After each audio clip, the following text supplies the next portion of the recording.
In any endeavor,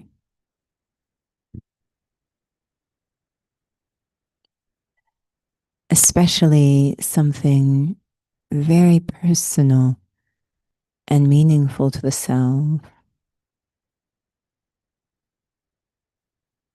it's useful to know the signs that there is progress.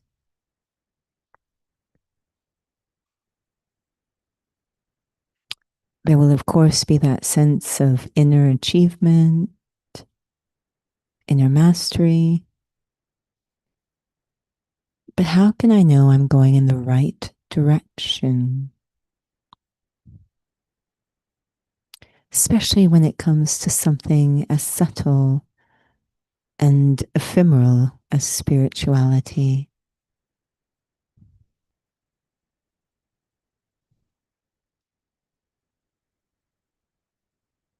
One big sign is that less is more.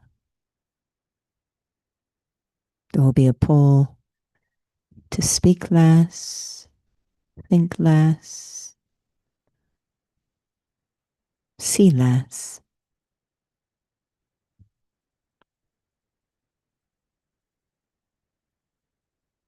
I will enjoy simplicity and essence, no longer needing to go into expansion to feel content.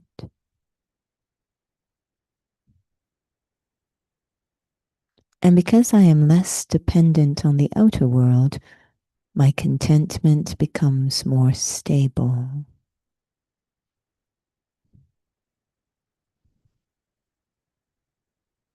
More contentment, more stability, more simplicity. And of course, most important, at peace with the self, whatever is happening around me.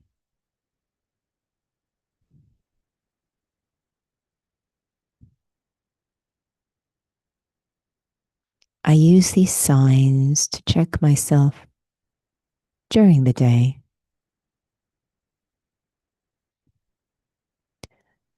but especially at the end of the day.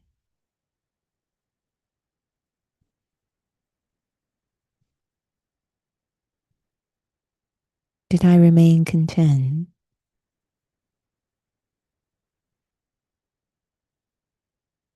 Did I remain in a simple, essenceful state inside,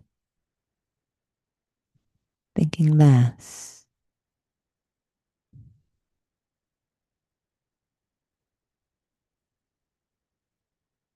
And did anything disturb my inner peace?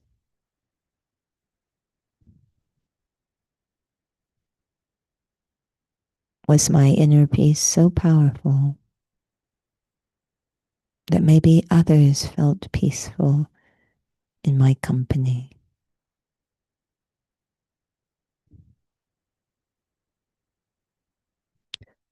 Om Shanti.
Om Shanti, good evening. Welcome to Interview with a Raj Yogi. And tonight's topic is being genuine in spirituality. As was mentioned in the commentary, just really being able to check myself if I'm really practicing accurately. And so for the regular students, one of the things that came up today was if there is well, it was particularly about happiness, but it seemed like it could be anything light, that there was no lightness, if you're feeling heavy. And so happiness is one of the examples, and what is the reason for it? And two answers, but the first one really stayed with me about you are body conscious. And so for those who haven't even taken Raj Yoga, I don't know how useful that is. But in the study about soul consciousness, maybe we'll start there um, into the context of what this topic is about. So, Sister Judy, if you could share a bit about soul consciousness, because even during the reflection, I could feel myself straddling two worlds of when I think that I am experiencing what the study is about, and actually genuinely actually feeling that. And so I could really see a difference between the two. Om Shanti.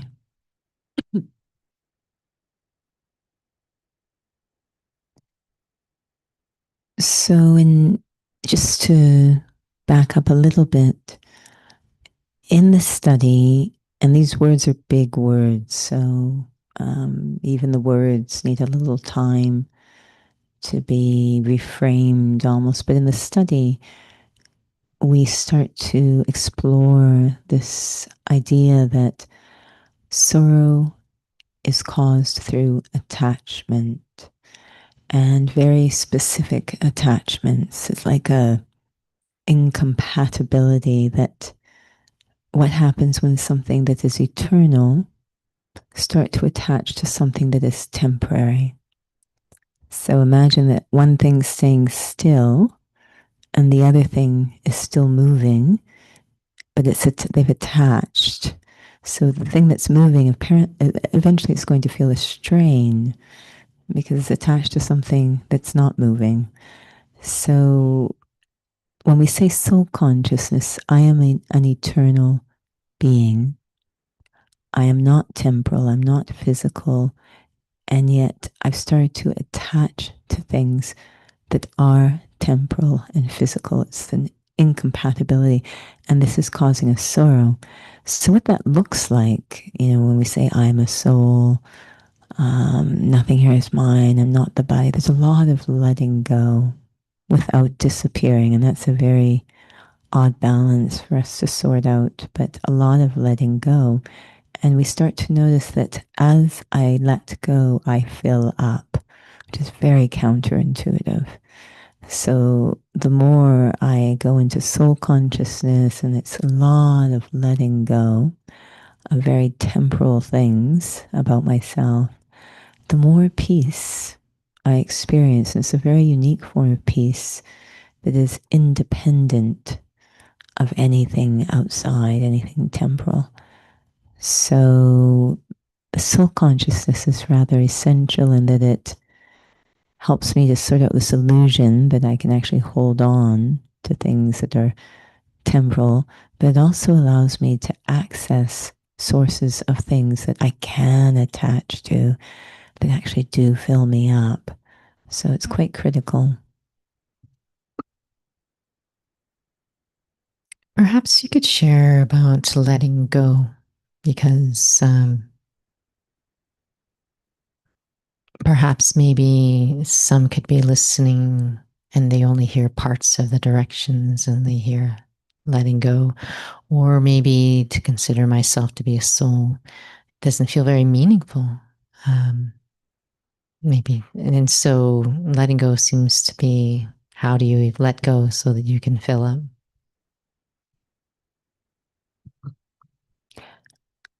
think everyone has experienced a time when they would like to let go. And what we sometimes suffer from, if you will, is a lack of options. And so soul consciousness, spirituality gives us options. Okay, I can let go of this thing I actually don't want to hold on to because I've now got another option, something else I can anchor in. So letting go without other options, I don't even know if that's possible. But once we get these other options, okay, I don't have to, and many people don't want to be defined by their package, but it's a lack of options. If I'm not this body, then what am I? So spirituality gives us an option that enables us to let go of things we want to let go of anyways. We often share, I know you've shared that I'm actually remembering something. So perhaps maybe that's a piece that can sometimes be forgotten, that soul consciousness is just a concept, it's a thought, it's a coping mechanism. But if I were to remembering a memory, do you feel that that's part of the quality of effort I need to? I don't know how you can really make that kind of effort, but at least what is my metric in terms of if I'm actually moving into reality?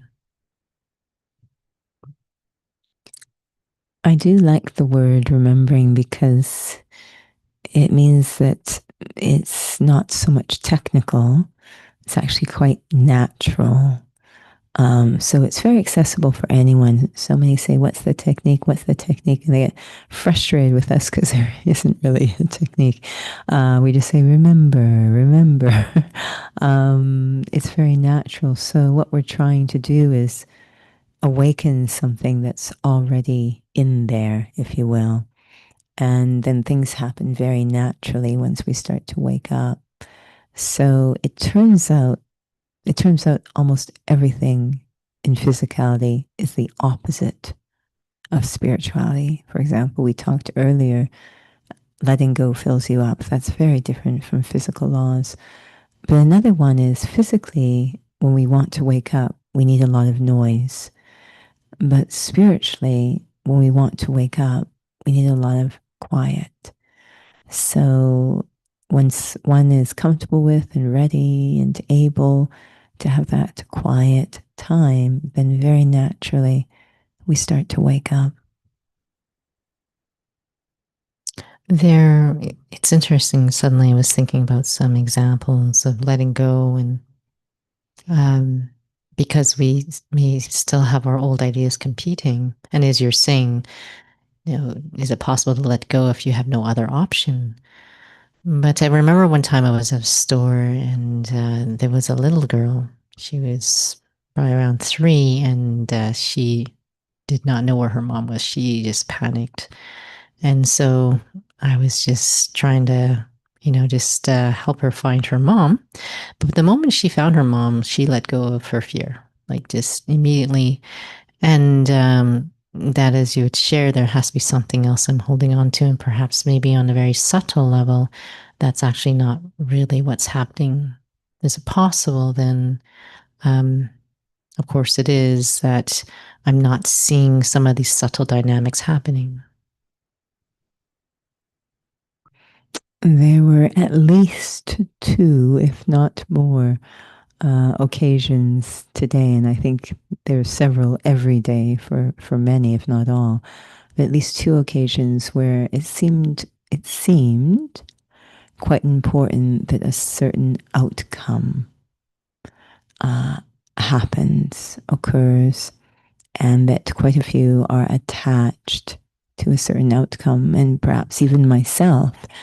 And you could see how this creates a lot of stress. And this has to happen now in this way, is usually what it looks like. So we're back to that sorrow, and there came a point, and part of it is remembering my function. I love this word dharma, my function, and that the function was being undermined by this attachment to certain outcomes. So yes, I needed to let go, and I didn't actually want to hang on because it was really quite not pleasant. But where would I put my mind instead? Where would I plug into that is fulfilling? And in both cases, it was the same place, actually, God. So that, just like the example of the little girl, that example has to be real and meaningful. That might be the deepest sign that I am making spiritual progress, is I have a meaningful, fulfilling relationship with God, of course, with myself, but with God, so that now that's my go to. Whenever I feel the tension rising because I'm attached to a certain outcome, there's that attachment again. I let go by, I know there's a saying, let go, let God, but it's not even, that was the second thought. I'm going to go to God so he can make things happen. It's like, that's not what he's for. Seems something very petty. I let go just to be with God, actually. And it completely transforms first the inner environment and then how I am responding, how I show up in the outer world. Very, very different, a complete transformation of quality of life.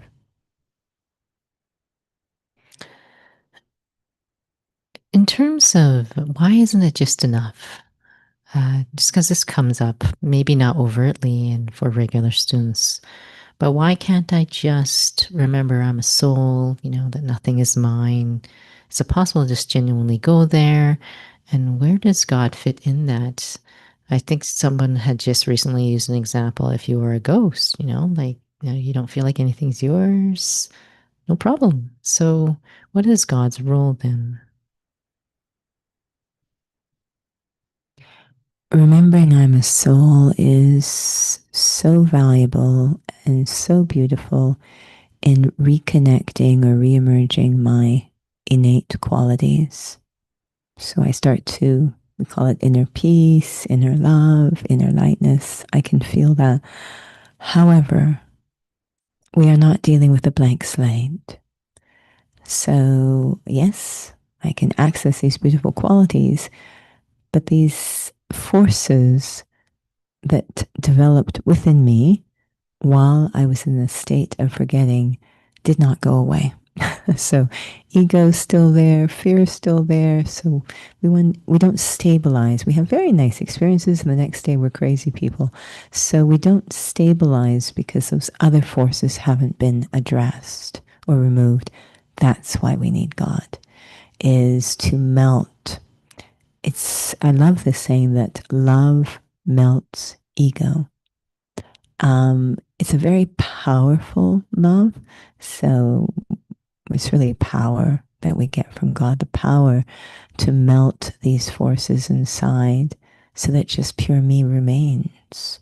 And it's no longer disturbed or interrupted by these things I acquired while traveling through time, if you will. So we desperately need God. It's interesting related to this question this morning. Um, there was a sharing in morning class that the more purity there is, the more you can absorb the truth. And so, is it like an upward spiral that that I can actually become more real in my practice of soul consciousness? Perhaps my connection with God is more meaningful or real, and even just what I'm experiencing, what is reality, becomes more real. Because even just this evening during the meditation reflection, I suddenly could feel a very big contrast when you're sitting and you're experiencing that you're actually blocking things out. You're just, you're suppressing things and you're checking out. I could feel a huge contrast between that and like waking up as a soul. And I could actually feel that contrast. And I wonder, I don't think I felt that before. And I could feel that there was a completely different implication between the two. And perhaps maybe it was reminding me of a session you had when you asked the participants to close their eyes, and then you ask them to open their eye, keep their eyes open in terms of meditation. What's the difference from closed eyes and opened eyes? So it just feels like as we continue on, perhaps maybe even our sensitivity of what is real grows. I think any endeavor or art is an upward spiral. I used to look at these elite athletes or doctors or anyone and wonder, how did they get there? How did they get to the point where they can do a triple somersault in the air? I'm sure they I don't even want to think about how many times they fell or how many bruises, but they had to acquire experience and expertise and get and have the right attitude, if you will, but to keep, I think that's a huge part of the coach, isn't actually to train the skill, but to support the attitude. And as I get stronger, I can do more. As I do more, I get stronger. As I do stronger, I can do more. And yes, I start to spiral upwards. And I need to understand that's the process. This is not overnight. I'm doing a triple flip in the air. But I'm accumulating more power. And I have to, I don't know if it was today or yesterday, maybe today, maybe it was today. It was about protecting the faith, one's faith. Very important. The session was talking about do not have any doubts. So important to protect one's faith. Again, the biggest way that ego or these other forces shut this down is with doubts. It's their biggest cannon. So that's going to completely stop the upward spiral. So even when I make a mistake, I have to keep spiraling upwards by protecting my faith in myself, in the method I have embraced, in the supports and resources around me, which includes God. So I have to have complete faith. I even have to have faith in the mistake, that there's benefit in the mistake. So attitude is, we say in this case, letting go of doubt by replacing it with faith and protecting it. It is just something one has to commit to. That no matter what, I do not stop believing in the self. It's interesting, something you said about the function of a coach to support that attitude. Would that then also support an attitude of being more genuine as well? If one has a coach that does not believe in them, I don't think it can ever work. That would be disastrous. So the coach's belief, there could be so much that has to be worked on, that doesn't matter. But that coach's belief, and that has to be genuine, is one of the most powerful gifts we can share. So this is, I think, the huge thing about, am I having a real relationship with God, is I would actually feel, I've always felt it's not whether or not we believe in God, it's experiencing God's belief in us. That is 99.9% of the equation, is that this is a soul who is constant, absolutely unbroken in their faith in the human spirit. And if we can accept that, and that's that purity you talked about, then yes, I will, and keep accepting it, then I'll start to spiral up. No matter how much of a mess I start, I will keep spiraling up. Thank you.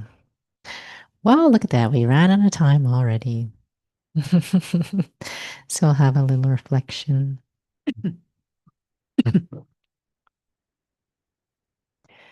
There's a very beautiful word in Hindi that is so critical to the human experience, to spirituality. And that word is drishti, vision. what is my drishti on myself? How do I see myself? To say I am a soul, a spiritual being, is to transform the vision I have on myself. I become aware of my immeasurable value as a living being. I develop deep belief in the self. This is the meaning of soul consciousness. And then I become open to God's drishti or vision on me. How much respect God has for every soul. This is a great power on the spiritual journey. The power of faith, of belief, of unwavering regard. Om Shanti. Om Shanti. Thank you for joining with us this evening. I'm trying to remember the date for the next Learn About Meditation is the 4th. I believe it's the 4th Saturday of the month. I believe that's July 28th. Hopefully. At least just look for the 4th Saturday of the month for the next Learn About Meditation. And yes, we do have our evening meditations at the Academy as well on Thursday, 6:30 to 7 o'clock. I realize that's actually not posted on the website, so we need to get on that. So also, again, for those who are not aware of a very special event in August, the theme is Inner Freedom. Through spirituality, and the sub-theme in Calgary is Healing the Heart Through Forgiveness. So we do have a very special guest visiting, Sister Shivani, and she'll be touring across Canada. So on Friday, August 22nd, she will be here in Calgary, and the event is at 6 o'clock to 8 o'clock p.m. And it is at the Grey Eagle Event Center. But all of those details are on the website, the Calgary website. And if you wish to join on this self-development journey, pre-journey experience regarding the theme, completely all for yourself, it may actually maximize your experience of that evening and hopefully much further on than just a one-time event. So lots of other drop-in sessions online and on site. Please visit our website. Thank you for joining. Om Shanti.